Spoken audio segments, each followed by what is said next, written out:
Welcome back to the channel. Today I'm doing a batch review of a bunch of self-published fantasy novels. Now, some of these novels I really enjoyed reading, some of them didn't quite work for me, but I hope that they'll work for some of you guys. I hope I can introduce them to you.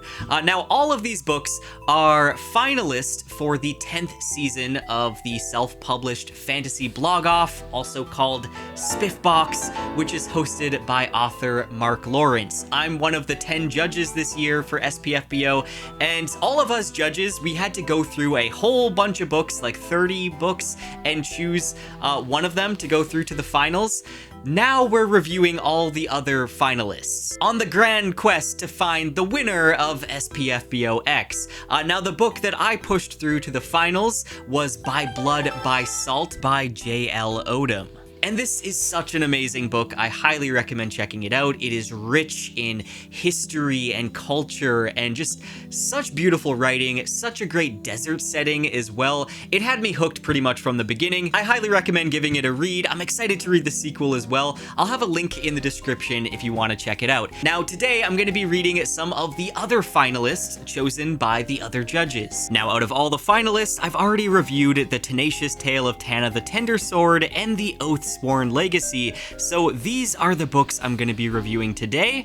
Then I'll be putting up a separate video reviewing Mushroom Blues in a couple days. I'm going to start off strong with a positive review. Runelight by J.A. Andrews. This is book one in the Enigma Lights series, and it's one of those fantasy stories that kind of reminds me why I fell in love with fantasy in the first place. It has a rich world, it has some really great friendships and banter between the characters, and it has a strong mystery at the core of the story. It's a very human story. There's a lot of emotional undercurrents there, and it feels like a great blend of classic character-driven fantasy with some puzzles and secrets, and more modern fantasy where it does hit those emotional beats. The story follows Kate, who is a keeper, and in this world that's kind of like a mage mixed with a historian, and she spent her life searching for answers about her missing brother and the stolen magic artifact, the Puzzle Box, that may have triggered his disappearance. When a gruff elf named Ven shows up at the Keeper Fortress, the White Tower, with that very puzzle box, and news that Kate's other brother has gone missing too, the story launches into a half-rescue mission, half-treasure hunt that gradually unravels into something much bigger. One of Runelight's greatest strengths is how Andrews writes relationships, specifically friendships. The friendship between Kate and Ven is written with a lot of nuance, and they're two characters that don't like each other at first. They don't want to be working together, but that gradual trust that they gain in each other and the camaraderie and how they end up becoming friends, it was one of my favorite parts of the book. Their bond feels authentic and it's well earned because they go through a lot together and they have a lot of snarky banter back and forth. And when I think about it, it's really rare to see female-led platonic adventures in epic fantasy, and it's done really well here. And then add in the two Weasel brothers, some of the best dwarves I've read in a long time, as well as a larger cast of flawed but likable side characters, and it makes up this great fellowship that's just a joy to travel with. There were a few characters I thought like they could have been fleshed out a little bit more, but overall I thought that Andrews, her character work is one of the biggest highlights for me. Now, Andrews has written some other books in this world. I believe it's called The Keeper Chronicles and Keeper Origins, but this works as a standalone. This is the only book I've read in this world, and I think it works really well. I don't feel like I was missing out on any context. However, there are other series in this world if you want to read more. I really love the idea of the puzzle box and how we kind of learn more things about it slowly, and just the core mystery of the whole novel is one of my favorite aspects because I love when fantasy adds in a lot of mystery to it. That's one reason why I love the Kingkiller Chronicle by Patrick Rothfuss, is for the mystery and all the little secrets and foreshadowing and clues, and I'm happy to see that there's a lot of great mystery mystery elements to this book. Now, this book had a very strong hook. Right at the beginning, we follow Kate and her brothers when they're younger, and they find the puzzle box in this cave, and they're then hunted by these two mysterious characters that kidnap her brother. And we're kind of introduced to Kate's unique ability. Kate has this ability where she can smell the remnants of things, which is kind of like the soul of a being. And here, in this world, everything has memory, so she can kind of pick up on the memory of objects and the things around her. And then the book flashes to the current day, where we're introduced to the Keepers and the White Tower, and we learn about this magical essence called Vitel, which Kate can manipulate to power things and whatnot. And I found the magic system here to be really interesting. It feels kind of nostalgic or familiar, but it also feels unique in its own right as well. Oh, and they also have this liquid that can store memories, and they can like share memories with other people, but it's very hard to make and very rare. It kind of reminded me of, like the liquid that Dumbledore pulls out of his head and puts in the water. Now, all that being said, Runelight isn't without its small flaws. I did find that the plot kind of meandered after the whole setup of the adventure. I feel like there's moments where the characters were much more introspective and there wasn't a lot of forward momentum in the plot, so there's times where it just felt like it was kind of drawn out. I don't think this book needed to be as long as it was. And really, when I think about it, while this book is epic fantasy, I would say, I don't think it's quite as epic as it's trying to be. I don't think it needed to be as chunky of a book as it is. I feel like a lot of scenes could have been cut down just to make it a tighter story. I would say the final stretch of this book really picks up steam though. There's a lot of great payoffs, there's some clever twists in there, and by the time I put this book down, I felt like I was rewarded for the journey, even if I do wish maybe it was a bit shorter than it was. So if you're looking for a fantasy with some really great mysteries that slowly get unraveled, some great character dynamics with an unlikely duo, then I would highly recommend Runelight, even if it is a bit of a meandering route to the treasure at the end. It's definitely worth it, and I'm gonna give this book a 7.5 out of 10. I'm very excited to read more by J.A. Andrews, and I'm really happy that this book ended up being one of the finalists, because otherwise I might not have read this one, and I really had a lot of fun reading it. Oh, and if you like audiobooks, Runelight is narrated by Kate Redding, so it's a fantastic narration. Highly recommend the audiobook. I'll have a link in the description to both the physical and the audiobook, depending on which you're interested in. Next, we have Wolf of Withervale by Joaquin Baldwin. This is his debut novel and book one in the Nos saga. Let me read you the synopsis. An ambitious, sweeping saga as epic as it is queer, Lago was only a child when the shapeshifter entrusted the wolf-like mask to his care, an artifact so powerful that it could come to shape the entire world of Nos. Now that he's coming of age, Lago is becoming ever more fearful of the ominous relic's influence, of the Empire who has scented its trail and is coming after it, coming after him. Aided by his best friend, an enigmatic scout, and his trusty dog, Lago seeks refuge in the vastness of the Heart Pine Dome. The 80-mile-wide structure had remained sealed for centuries, safeguarding more than mere secrets. Now that the dome's entrails are stirring, the mysteries of the long-vanished Miscum tribes are coming to light, and the shape-shifting animal spirits are making their return. Powers untold hide behind the blinkless eyeholes of the Canid mask, powers that could tip the balance in the war. Lago is barely beginning to learn how to wield the dark visage, but he can already feel its potential, and he can feel a different change coming, deep in his marrow. Unfortunately, this is one that just didn't quite work for me. I do think that there's readers out there that are going to enjoy this one. It already does have quite a few readers for this series. I think he's already written a few books in the series now.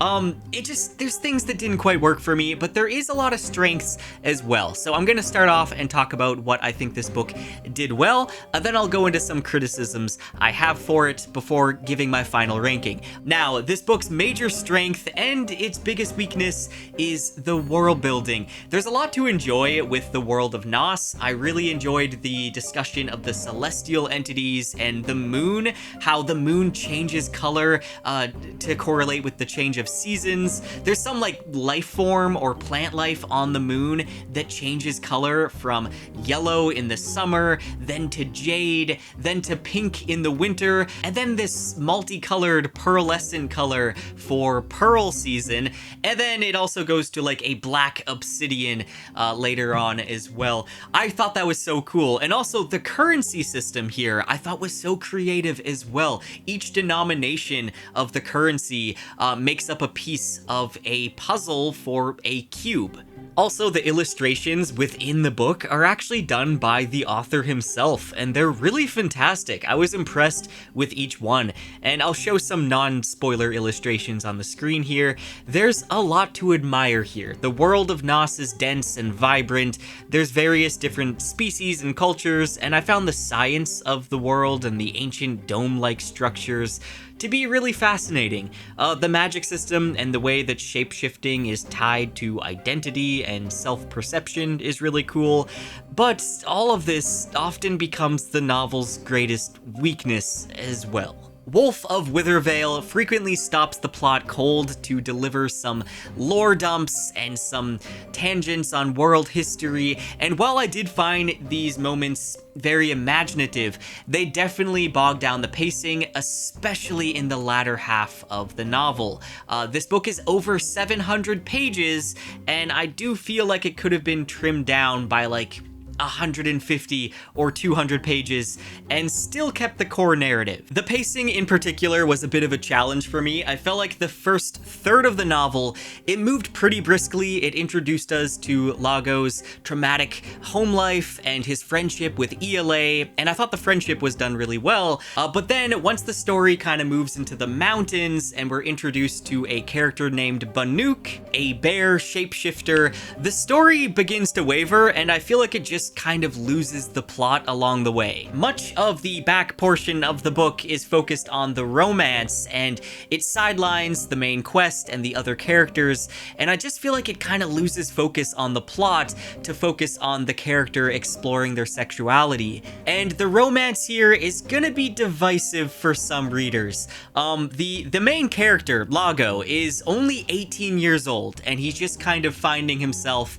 and the love interest is this ancient, wise elder figure that like calls him his cub, and there's obviously a huge age gap and kind of a power imbalance there. So I feel like a lot of readers are going to be kind of uncomfortable with this, so keep that in mind. Insert that one scene from Baldur's Gate 3. Actually, no, don't insert anything. Don't put this in. It is all consensual and this is fantasy, but it's still something that I think some readers are going to be uncomfortable with. And also, I read a review online that was saying this book has absolutely no sex scenes, despite the author putting a trigger warning for some graphic sex scenes. That review is not true. There is definitely some sex scenes in this book, and it is a little graphic at times. They don't last like that long, but it is a little graphic, so keep that in mind, especially since this book does, to me, it looks like it's young adult. Just the covers kind of gives off a young adult series, and also the writing style feels very young adult to me. It feels like it's geared towards a younger audience, but then we have like a lot of swearing and we have some graphic sex scenes in there, and I wouldn't say they're extremely graphic. There's not a lot of them, but they are there. And also, I'm not like into the whole furry scene, but I don't know if this technically counts as that.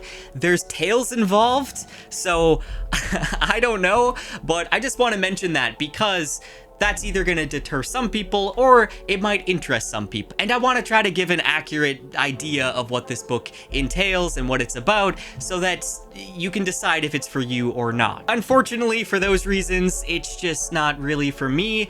I was kind of expecting like a young adult series, just judging by the covers. The prose, while it is like written for young adults, I will say, or I feel like it is anyway, I will say that it is pretty charming. Besides a little bit of melodrama here and there and some of that info dumping, I do feel like the author does a good job at keeping it charming and upbeat, while also diving into some more serious topics. There's some good humor in there and some friendships. Also, the audiobook is really well done. Ultimately, Wolf of Withervale just didn't end up working for me. I think that it has some cool world building elements to it, but it could have used some tighter editing and a more focused narrative structure and plot.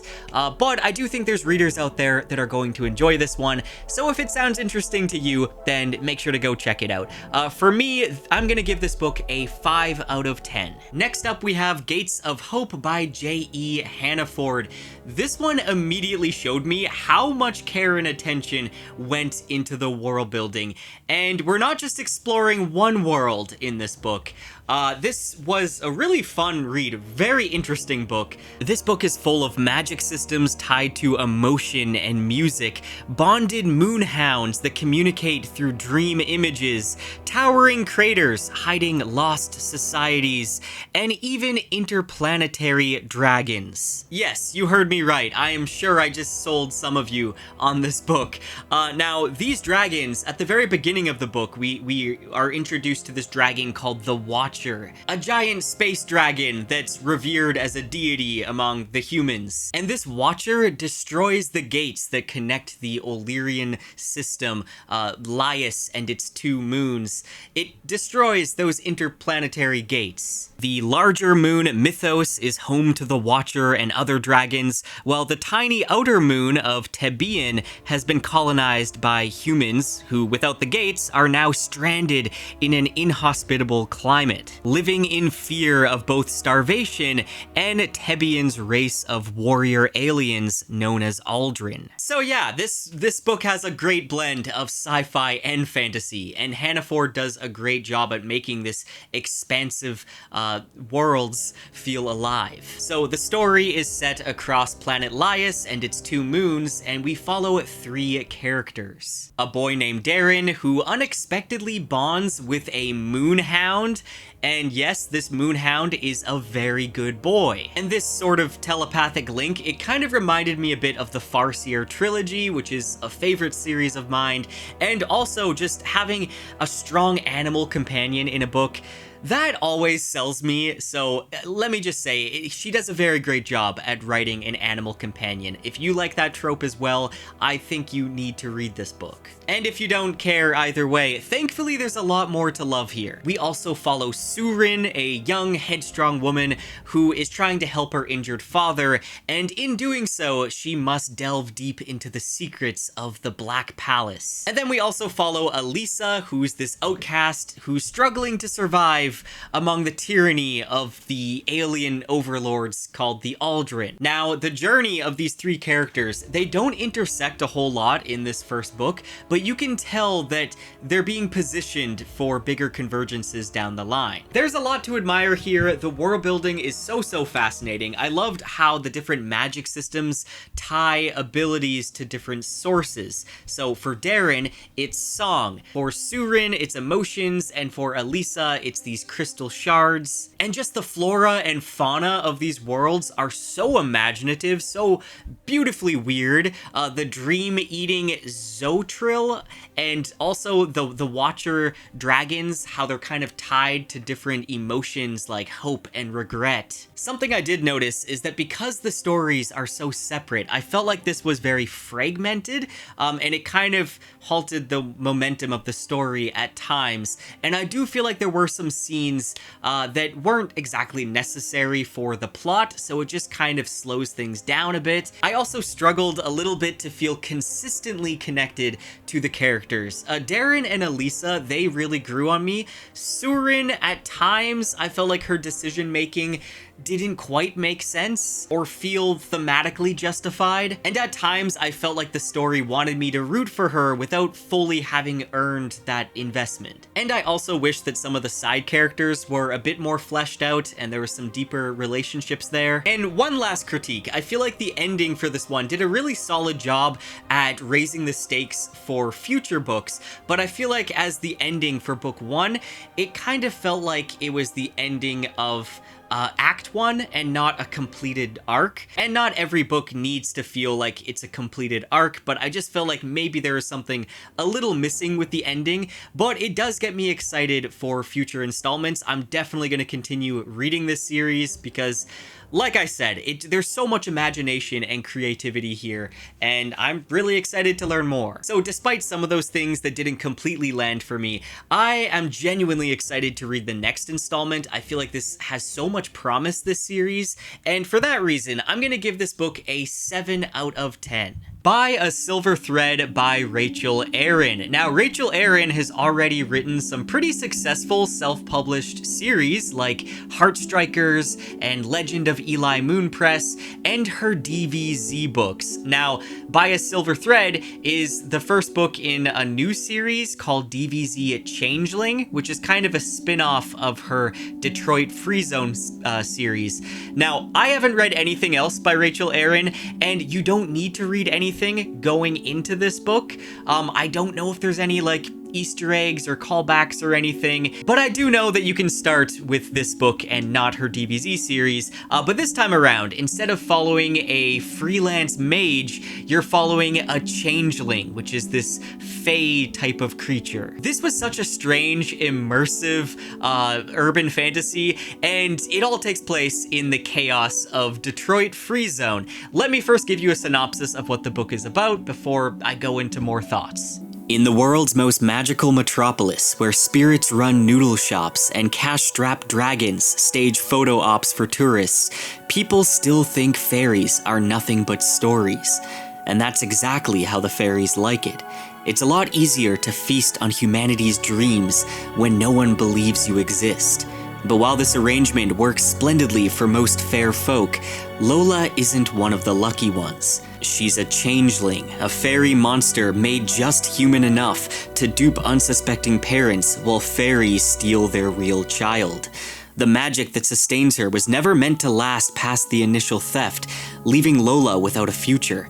But thanks to Victor Conrath, a very powerful and very illegal blood mage, she was given the means to cheat death for a price. Now the only changeling ever to make it to adulthood, Lola has served the blood mage faithfully, if reluctantly, for 20 years. Her unique ability to slip through wards and change her shape to look like anyone has helped make Victor a legend in the DVZ's illegal magic underground. It's not a great life, but at least the work is stable, until her master vanishes without a trace. With only a handful left of the pills that keep her human, Lola must find Victor before she turns back into the fairy monster she was always meant to be. But with a whole SWAT team of federal paladins hunting her as a blood mage accomplice, an urban legend on a silent black motorcycle who won't leave her alone, and a mysterious fairy king with the power to make the entire city dream, Lola's chances of getting out of this alive are as slender as a silver thread.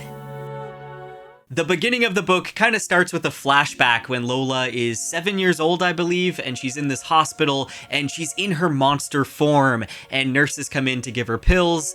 Then Victor shows up, this blood mage who strikes a deal with her, and I thought that beginning was such a great hook for this book, and it kind of introduces this urban fantasy setting. But then the book takes a little bit of time. It took a while for me to get fully invested, but then once Victor vanishes and Lola is left with this dwindling supply of pills and this literal silver thread, this magical thread, connecting her to the girl that she replaced, who she now considers her sister, and the whole story becomes like a ticking time clock counting down.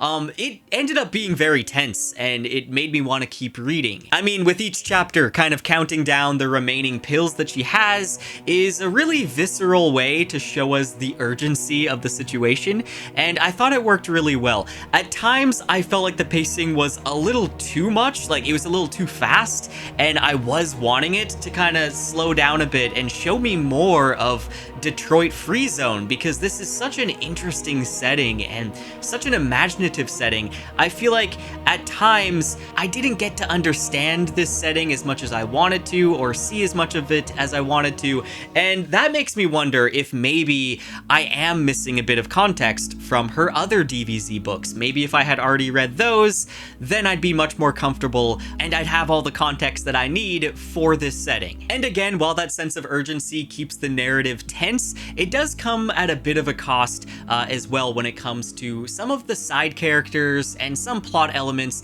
that I felt like were a little bit underdeveloped. Characters like Jamie and Tristan hint at more depth than we actually get to see. But still, there's undeniably a lot of charm with this book. Her abilities to shapeshift and manipulate fey magic called Gossamer, and literally, like, she could transform herself into a car from her imagination. That is such a cool concept. I really liked reading those moments. I had to stop myself though from thinking of Car Kirby.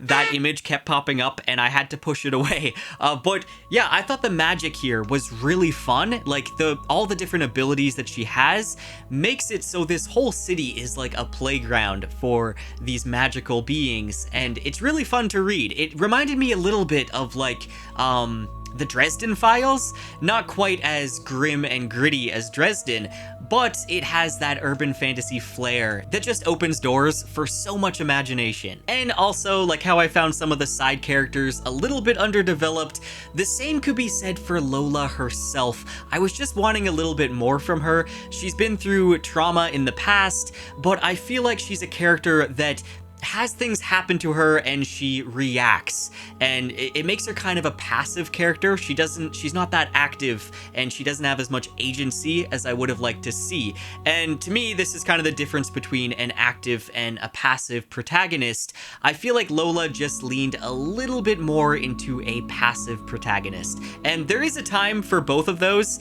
I just would have liked to have seen her become more active throughout the series, or throughout the book, I mean. At times, she also just felt younger to me. She didn't quite feel like she's 27 years old, but I do hope these are things that can be improved in the sequel. Hopefully she can grow and develop into a more active role. Now, again, the world building and the Detroit Free Zone is such a vibrant playground for an urban fantasy. This is like a sentient city with dragons and spirits and fae, and right at the beginning, this has the backdrop of Halloween. Everybody's decorating for Halloween, and I just thought this was such a fun city. And again, I just really want to get more of that world building. It feels like there's a lot to this setting, but because of how fast the pacing is, a lot of it goes unexplored. And again, I think some of that does have to do with the fact that I haven't read her other DVZ books. And after doing a little bit of digging online and reading some reviews, it does seem like that's the case. I've seen some people in reviews say that you get a lot more context for this world with the other DVZ books, which is a little bit unfortunate, but it also just makes me want to go read those books now as well. Anyways, ultimately, By a Silver Thread is a really promising start to a series. It reads fast, it's very high octane, the prose is very snappy, but it does have a little bit of uneven character work here and there. I feel like the romance was a little bit rushed, and I was just wanting a bit more from Lola herself, but it was still undeniably entertaining. I feel like a lot of people are going to like this book, so if it sounds interesting to you, make sure to give this one a read. I'll have links in the description. I'm gonna give this book a 6.5 out of 10. The Forest at the Heart of Her Mage by Hiyadori. This one is such a refreshing book. This is a sapphic romance fantasy adventure that has a lot of atmosphere and character depth and some really unique world building in there. And if I'm being completely honest with you, this is the one book out of all the finalists that I had low expectations for, and really it's just because this one is marketed as fantasy romance, and typically I like romance in fantasy books. I just like it to be part of the story and not the main focus. So I was kind of expecting this one to be, you know, very heavy on the romance, very steamy, but that's not the case actually. I would say the romance To me, it actually felt more like a friendship between these two characters, and they just happened to end up together, and I felt like it was done really well. Some people might dislike this, they might expect something more steamy because it's fantasy romance. For me, despite not being the target demographic, this one surprised me. I really enjoyed the camaraderie and the banter between the characters. The story follows Tiller, a reserved, practical woman returning to the devouring forest to lay her grandmother's ashes to rest. And she's one of the last of her kind, a race that's been hunted down for their magical ability, so she has to hide her true heritage. However, lacking magic herself, Tiller has to hire Carnelian, a bold, reckless mage with a complicated reputation, as her protector on this journey, at the unusual price of marriage. And that setup sounds kind of like a gimmick, it sounds weird, but it actually makes sense in this universe's logic and legal structure, because here, mages kind of belong to the government, and the only way for them to be free of that is if they marry. Then their spouse is responsible if the mage ends up going mad and killing and destroying things. I would say a major strength of this book is the world building. The forest itself was practically a character. It's alive and eerie and full of danger. And the magic system involving these mages who need operators to maintain the delicate balance of their cores.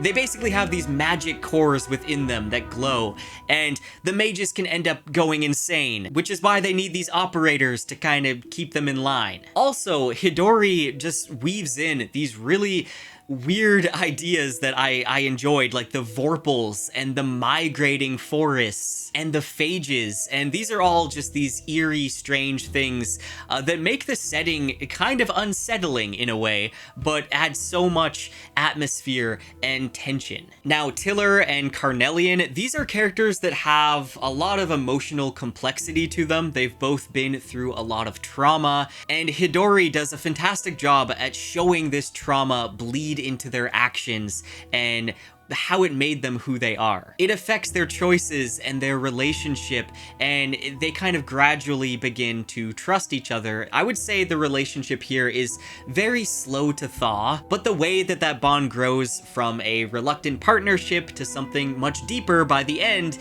is very satisfying. Now, all that being said, this book definitely requires patience. The whole first third of the novel moves at a pretty slow pace. It's very introspective. It's focused on internal monologues and processing emotions, all before the actual adventure starts. It takes a good amount of time before they actually make it to the forest. And for the story to properly begin, and while I did enjoy learning about the culture and this world, I did find that I was getting a little restless. I just wanted them to get on with it and to finally get into the journey. And even once they're in the forest and the journey has begun, I still feel like it can be meandering at times. This is a story that really focuses on the atmosphere and reflection rather than like tight narrative momentum.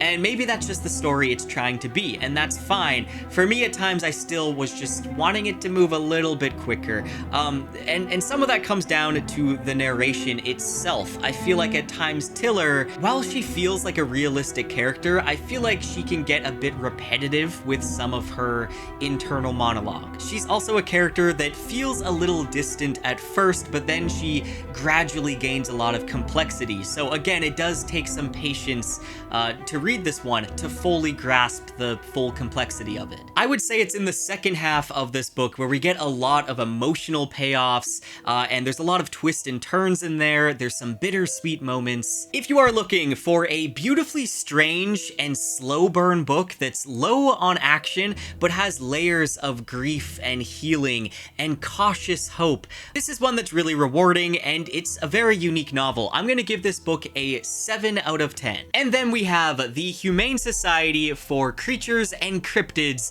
by Stephanie Gillis. I love the title of this book. It follows the 3 Lambro sisters who live in this small, superstitious mountain town called Pandora. And here they run a sanctuary for creatures and cryptids, all while dealing with personal struggles and community ostracization.